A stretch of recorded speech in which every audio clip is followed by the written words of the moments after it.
What is diet, कौन सी diet सबसे बेहतर? डिपेंड करता है कि आपका गोल क्या होगा उसमें। तो हम ये कैसे जान सकते हैं कि जो हम डाइट ले रहे हैं या हम जो चीजें खा रहे हैं, इस्तेमाल कर रहे हैं, वो हमारी बॉडी पे बिल्कुल ठीक काम कर रही है? ये किस तरह मालूम होगा? फील कर रहे हैं, एनर्जेटिक हैं, हम काम अपनी जिंदगी के कर सकते हैं, तो इसका मतलब है कि जो कोई भी हमारा पैटर्न था वो हमारे लिए अच्छा चल रहा है। जो मील टाइमिंग है ये कितनी इंपॉर्टेंट है हमारे जिस्म के लिए कि जब मर्जी जब दिल किया खाना खा लें? जब दिल किया खा लिया ही का तो हम फिर रिजल्ट भुगत रहे होते हैं ना। अस्सलाम वालेकुम जी, हमजा भट्ट आपकी खिदमत में हाजिर। आप देख रहे हैं पाकिस्तान खबर टीवी। तो हमारी डेली बेसिस पे कोशिश होती है कि हेल्थ से रिलेटेड कुछ ऐसे टॉपिक्स पे वीडियोस बनाएं जो हमारे देखने वाले, हमारे ऑडियंस, हमारे प्यार करने वाले लोगों को फायदा हो। तो हमें लास्ट वीक ऑडियो का एक बहुत ही पॉजिटिव फीडबैक मिला और जो हॉट टॉपिक था वो था न्यूट्रिशन के। भाईजान हमें कौन सी ऐसी खुराक है जो अपनी जिंदगी का हिस्सा बनानी चाहिए, हमें मामूल बनाना चाहिए, हमें एक हेल्दी लाइफस्टाइल बनाने के लिए कौन सी ऐसी चीजें हैं जिनको अपनी जिंदगी में इस्तेमाल करना चाहिए और कौन सी ऐसी चीजें हैं जिसको इस्तेमाल नहीं करना चाहिए। वंस अगेन फिदा साहब हमारे साथ मौजूद हैं, फिटनेस गुरु, फिटनेस एक्सपर्ट। फिदा भाई क्या हाल चाल है? अल्हम्दुलिल्लाह, तभी ठीक है। फिदा भाई, ये जो हफ्ता हमारा गुजरे, लोगों का बहुत कॉमन क्वेश्चन आ रहा था कि इस पे जो है फिदा भाई से क्वेश्चन करें, व्हाट इज डाइट, कौन सी डाइट सबसे बेहतर है? एक्चुअली डाइट का मतलब ये है कि आप लोग अपनी लाइफ में कौन से फूड ऐड कर रहे हो। हम लोग डाइट को इस तरह समझते हैं कि जैसे रिस्ट्रिक्शन लगा देनी है, हमने कुछ नहीं खाना, फाके काटने हैं और मरने वाले हो गए हैं। और ये जो लोग ओबीस होते हैं, खास तौर पर वो लोग जो डाइट का वर्ड यूज करते हैं कि बस अब कुछ भी नहीं खाएंगे क्योंकि मैं डाइट पर हो गया हूँ, ये सही नहीं है। डाइट का तो मतलब ये हुआ कि आपने अपनी लाइफ में कौन से फूड ऐड किए हैं। और जहां तक है कि कौन सी डाइट अच्छी है, वो आप डिपेंड करता है कि आपका गोल क्या होगा उसमें। कुछ लोग हैं जो फैट लॉस का प्रोग्राम कर रहे होते हैं, उनके लिए उनके हिसाब से, उनके रीजन के हिसाब से वहां पर कौन से फूड अवेलेबल हैं, वो अगर वो खाएंगे और जो भी उनका कोई न्यूट्रिशन फिर वो सेट करेंगे, वो उनके लिए वो डाइट अच्छी होगी। जो लोग वेट बढ़ाना चाहते हैं, जैसे जिम में है मसल्स वगैरह, ये वो ऐसा वाला कोई सिनेरियो होता है, ठीक है, उनके लिए उनके हिसाब से जिस रीजन में वो रह रहे हैं, जो जो फूड अवेलेबल है वहां पर, अगर उन्हीं को वो खा रहे हैं, सिर्फ उनकी जो सेटिंग होती है, मैक्रोज की सेटिंग, कि वो प्रोटीन, कार्बोहाइड्रेट और फैट कितनी लेंगे, अगर ये हो तो इस तरह ये है कि उनकी जो डाइट है बस वो बहुत अच्छी हो जाती है। सिंपल। एक्सरसाइज हर इंसान को करनी चाहिए और जिंदगी का मामूल बनाना चाहिए। एक्सरसाइज से पहले और बाद में अपनी डाइट को किस तरह मेंटेन रखें, कौन सी ऐसी चीजें हैं जिनका इस्तेमाल करना चाहिए बिफोर एंड आफ्टर एक्सरसाइज? जो लोग जिम में जा रहे हैं ना, उनके हम दो सिनेरियो देख लेते हैं। एक वो लोग हैं जो मसल बिल्डिंग करते हैं, जैसे आजकल यंग बच्चे, आपको पता है कि उनके लिए ये होता है कि वो एक्सरसाइज से तकरीबन 2 घंटे पहले तक कोई भी फूड खा सकते हैं, जैसे रोटी है, कोई मीट है, वेजिटेबल्स हैं, कुछ फ्रूट्स हैं, ये चीजें वो ले सकते हैं। लेकिन एक्सरसाइज जब आपने करनी है, उसके अगर करीब आ गए तो 30 मिनट बिफोर आप कोई जो स्लो डाइजेस्ट होने वाले कार्बोहाइड्रेट्स हैं मोस्टली, वो आप अपने हिसाब से देख सकते हैं कि हमें इस वक्त हमारे पास अवेलेबिलिटी क्या है। जैसे स्वीट पोटैटोज टाइप चीजें हैं, पास्ता है या ऐसा कुछ चीजें हैं, वो लोग ये खा सकते हैं बिफोर एक्सरसाइज, 30 मिनट एक्सरसाइज से पहले वाले। और वो लोग जिनका पर्पस या गोल है कि वो थोड़ा बड़े होंगे, ठीक है, मतलब हेल्दी, हाँ, big body, okay, big body. तो और एक्सरसाइज के बाद आपको क्या करना चाहिए, कुछ फ्रूट्स हैं जो ग्रेप्स वगैरह हो गए आपके, कुछ बेरीज हो गई, ये आप एक्सरसाइज के बाद स्टार्ट कर सकते हैं विद इन 15 मिनट्स। ये बहुत अच्छा रहता है जो लोग मसल गेन करने वाले होते हैं। यानी एक्सरसाइज करने से 30 मिनट पहले और आफ्टर एक्सरसाइज 15 मिनट के अंदर अंदर ये अच्छा रहता है। अगर आप फ्रूट ले रहे हैं, प्लस प्रोटीन का कोई भी पोर्शन आप ले सकते हैं, 100 ग्राम से 200 ग्राम के इन बिटवीन प्रोटीन का कोई भी पार्ट। और बेहतर ये है कि फास्ट डाइजेस्टिंग वाली कोई हो, जो जल्दी आपकी डाइजेस्ट हो जाती है वो प्रोटीन, ठीक है, वो पार्ट आप ले सकते हैं एक्सरसाइज के बाद। ये बहुत अच्छा उनके लिए रहता है। अगर घर से बाहर हो तो डाइट को मेंटेन कैसे रखें?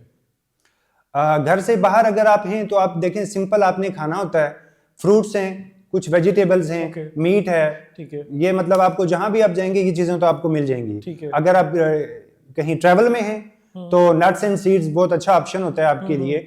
और नट्स एंड सीड्स आप यूज कर लें, 1 हैंडफुल अगर आप यूज कर सकते हैं तो वो आपको सेटिस्फैक्शन देगा। वो कोई इतना बड़ा प्रॉब्लम भी आपके लिए क्रिएट नहीं करेगा, आपकी एनर्जी भी अच्छे फ्लो में रहेगी और इस तरह काम चलता रहेगा। ठीक है, तो हम ये कैसे जान सकते हैं कि जो हम डाइट ले रहे हैं या हम जो चीजें खा रहे हैं, इस्तेमाल कर रहे हैं, वो हमारी बॉडी पे बिल्कुल ठीक काम कर रही है? ये किस तरह मालूम होगा? जब भी आप कोई ईटिंग पैटर्न है या हैबिट है, आप उसको स्टार्ट करते हैं तो तकरीबन 1 मंथ के अंदर अंदर आपको समझ आ जाती है कि मेरा एनर्जी लेवल क्या है। सबसे जरूरी चीज क्या है, खा रहे हैं हम लोग तो हमें एनर्जी चाहिए, उसके लिए ही हम खा रहे हैं ना। अच्छा फील कर रहे हैं, एनर्जेटिक हैं, हम काम अपनी जिंदगी के कर सकते हैं, तो इसका मतलब है कि जो कोई भी हमारा पैटर्न था वो हमारे लिए अच्छा चल रहा है। ठीक है, तो अगर वो ये खास तौर पर फैट लॉस के सिनेरियो में प्लेटोज आ जाते हैं कि आप जैसे कह रहे हो कि कुछ टाइम तक वो चलते हैं, उनका कुछ सम पार्ट ऑफ उनका वेट जो है या फैट है वो लूज हो रहा होता है, वो समझ रहे हैं कि ये सब कुछ प्रोसेस चल रहा है, लेकिन एक टाइम में आके वो रुक जाता है, हालांकि सब कुछ चल रहा होता है। तो उसका वो मेटाबॉलिक स्लो डाउन हो जाता है। एक्चुअली उसमें आपको अपने कैलोरीज को मजीद थोड़ा सा कम करना पड़ता है। 200-300 कैलोरीज अगर आप और कम कर लेंगे तो फिर आप फ्लो में जाएंगे। अगर आप उसी में रहेंगे ना तो वो एक सेट पॉइंट बन जाता है आपका कि जो इनकम आपकी आ रही है और जो एक्सपेंडिचर है वो तो ऑलमोस्ट अब सेम जा रहा है, तो इसमें तो हमें कुछ नहीं करना। जो मील टाइमिंग है ये कितनी इंपॉर्टेंट है हमारे जिस्म के लिए कि जब मर्जी जब दिल किया खाना खा लें? नहीं देखो, जब दिल किया खा लिया ही का तो हम फिर रिजल्ट भुगत रहे होते हैं ना। आप देख रहे हो हमारे हाल क्या जा रहे हैं। ऐसे ही है। हाँ, इसके लिए इम्पोर्टेंट ये होता है कि जो आपका ब्रेकफास्ट टाइम है ये जनरल गाइडलाइन है कि ब्रेकफास्ट आप उठते ही सुबह ना पड़ जाओ उसके ऊपर, थोड़ा सा उसको टाइम दो, पानी शानी पी लो, थोड़े से गैप के बाद आप थोड़ा बहुत कुछ खा लो। और यहाँ भी 2 पर्पज आ जाएंगे। कुछ लोग हैं जो गेन करने वाले हैं, वो उनको तो खाना पड़ता है। ब्रेकफास्ट पे बात चल रही है, कुछ लोग होता है अगर वर्क पे जाएंगे, पढ़ने जाएं, ऑफिस जाएं, वो घर से कुछ खा के नहीं जाते, 12-1 बजे तक कुछ खाते नहीं है, दोपहर का खाना खाते हैं, और फिर वो नुकसान है इसका। एक्चुअली ये बात भी 2 सिनेरियो हमेशा हम रखेंगे। एक लोग हैं जो वेट लूज करना चाह रहे होते हैं, अगर वो नहीं खाएंगे तो उनके लिए तो गुजारा है। ठीक है, जो नॉर्मल लाइफ है, मेंटेनेंस जिंदगी चल रही है उस तरह से, तो उनके लिए ये मुश्किल हो जाता है फिर इस तरह से मेंटेन करना, क्योंकि फिर वो जब खाएंगे तो वो बहुत ज्यादा खा जाएंगे। जो ज्यादा खाया होगा एक टाइम में उसकी जो कैपेसिटी है बॉडी की एब्जॉर्ब करने की, वो तो एक लिमिट है ना। मतलब आप 1 kg फिश खा लेंगे तो वो आपको क्या काम देने वाली है? आपकी बॉडी ने रिसीव किया वो 200 ग्राम तक था, उसके बाद तो सारी फिर कन्वर्ट, अब वो कितनी अच्छी चीज है लेकिन वो कन्वर्ट हो जाएगी फैट में, कुछ यूरिया के थ्रू बॉडी से सिक्रीट आउट हो जाएगी, और जो बच गई है वो आपकी फैट में। तो इतना मतलब अच्छा खा के भी आप अपने ऊपर फैट ही ले रहे हो, तो इससे बेहतर नहीं है कि आप थोड़ा खाएं। ठीक है, तो ये जो लोग इतना बड़ा गैप दे देते हैं, दोपहर में जाके खाते हैं, फिर वो ज्यादा खाते हैं और कुछ भी खा लेते हैं। यानी अगर कोई हेल्दी जिस्म रखना चाहता है, एक्टिव रहना चाहता है, तो उसको चाहिए ब्रेकफास्ट अपनी रूटीन बनाए। जी, ब्रेकफास्ट उनको करना चाहिए। जो लोग तो गेन कर रहे हैं या कुछ मतलब बड़ा हो रहे हैं ना, नुकसानात के हवाले से थोड़ा क्या कर दे, जो ब्रेकफास्ट नहीं करते उनको क्या नुकसान हो सकता है? सबसे पहला तो ये होगा ना कि वो दोपहर के टाइम में बहुत ज्यादा खाएंगे और कुछ भी खा लेंगे, यकीनन वो फिर बाहर होंगे, घर में नहीं होंगे ना। ठीक है। दूसरी बात ये है कि उनका एनर्जी लेवल वो फ्लक्चुएट करेगा। जो ग्लूकोज ब्लड शुगर है, ग्लूकोज लेवल हैं, वो फ्लक्चुएट करेंगे। फिर उसके बाद वो रात सोने तक वो ऊपर नीचे ही होते रहेंगे, यानी कभी वो एनर्जेटिक फील करेंगे, कभी लेथार्जिक फील करेंगे। तो उसमें उनकी खाने पीने, फिर वो जो भी खाएंगे ना वो सब कुछ उनका उलट पलट होता रहेगा। तो इस तरह से वो मेंटेन नहीं कर पाएंगे। ब्रेकफास्ट जिंदगी का हिस्सा बनाना पड़ेगा। जी, लेकिन वो हेल्दी होना चाहिए। और सबसे जो इम्पोर्टेंट चीज है, मेरा ख्याल है कि आज सबके लिए ये इम्पोर्टेंट है, चूंकि आप देखते हो डायबिटीज और ओबेसिटी के जो हाल चल रहा है और हार्ट कंडीशंस का, सुबह उठ के आपने देखा होगा कुछ लोग कहते हैं जी जूस पी लेना चाहिए, जूस का 1 गिलास है और ये कुछ इस तरह की चीजों से अवॉइड करना चाहिए। अच्छा, हाँ, ये सुबह उठ के ऑरेंज जूस वगैरह नहीं, कोई जूस नहीं पीना। वो किसी ने कहा था कि आप तो सुबह उठ के जग पी रहे होते हैं पूरा। हाँ, वो ये रिवाज है ना कि बस सुबह उठेंगे, फ्रेश जूस मिला है, घर का बना हुआ मिला है भाई साहब, जो भी है ग्लूकोज ही है। और उठते हुए सबसे पहले आप ये अगर अटैक किया ना तो ये आप पर सारा दिन अटैक करेगा।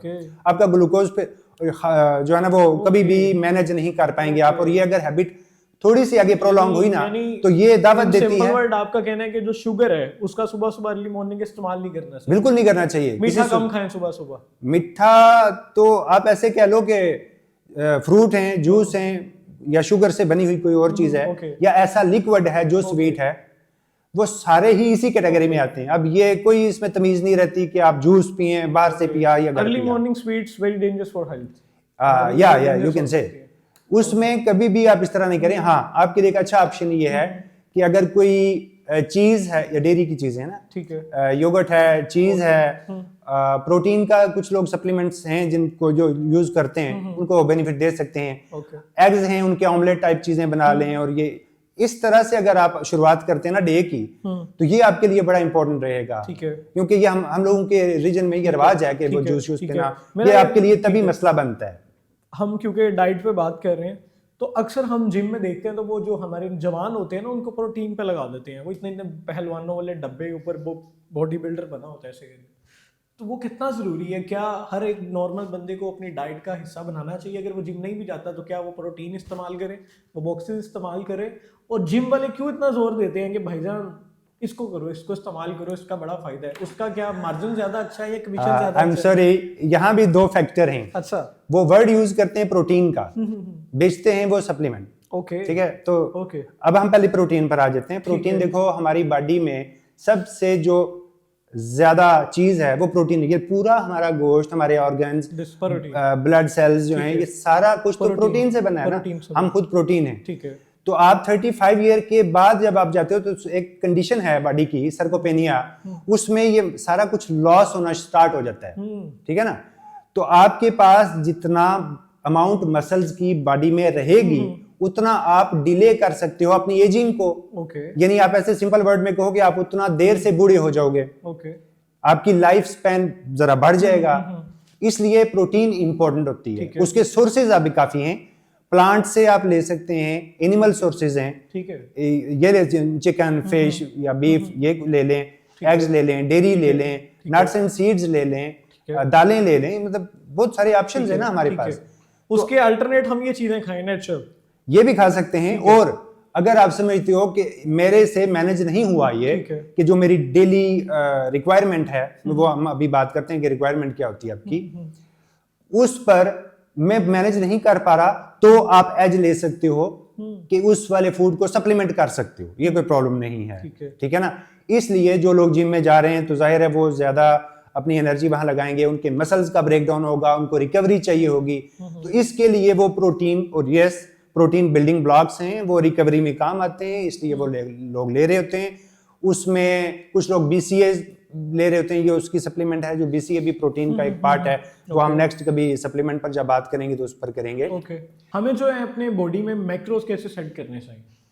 हाँ, ये भी आपने जिम में सुना होगा ना कि मैक्रोज। पहले तो लोगों को थोड़ा सा ये बता दें कि मैक्रोज होता क्या है। मैक्रो न्यूट्रिएंट होते हैं आपके कार्बोहाइड्रेट्स, पास्ता, चावल, ब्रेड, गंदम, बिस्किट, केक, शवारमा, कुछ पार्ट शवारमा, ये सारा कुछ फ्रूट्स, जूस, ये सारा कार्बोहाइड्रेट्स में आता है। पहले हम इसको देख लेते हैं।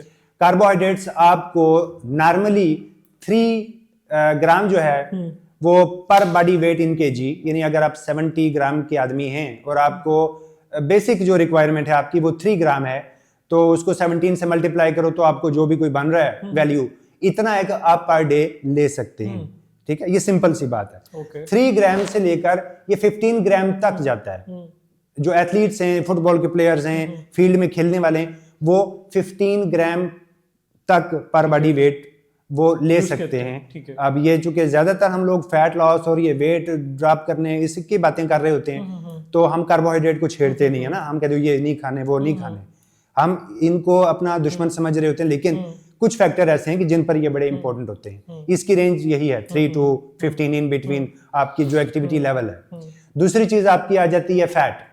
ये अब आप कहोगे कि फैट लूज और ये बड़ा मसला आ रहा है, सारे मोटे हो गए तो फैट नहीं खाने चाहिए। एक्चुअली वो भी बड़ी इंपॉर्टेंट है। और वो कम से कम 0.5 ग्राम पर बॉडी वेट आप इन केजी आपको जरूर लेनी चाहिए। और उसके आप सोर्सेज हैं, आप लाइक फिश ऑयल ले सकते हो, अखरोट ले सकते हो, नट्स एंड सीड्स हैं, बादाम वगैरह, ये चीजें ले सकते हो। ये बहुत अच्छी चीजें होती हैं और ये आपको लेनी भी चाहिए। आप जो भी आपका कोई बॉडी वेट है वो 5 ग्राम के हिसाब से कर लें। प्रोटीन की जो रिक्वायरमेंट होती है आपकी वो 0.8 ग्राम से लेकर 3 ग्राम तक चली जाती है पर बॉडी वेट।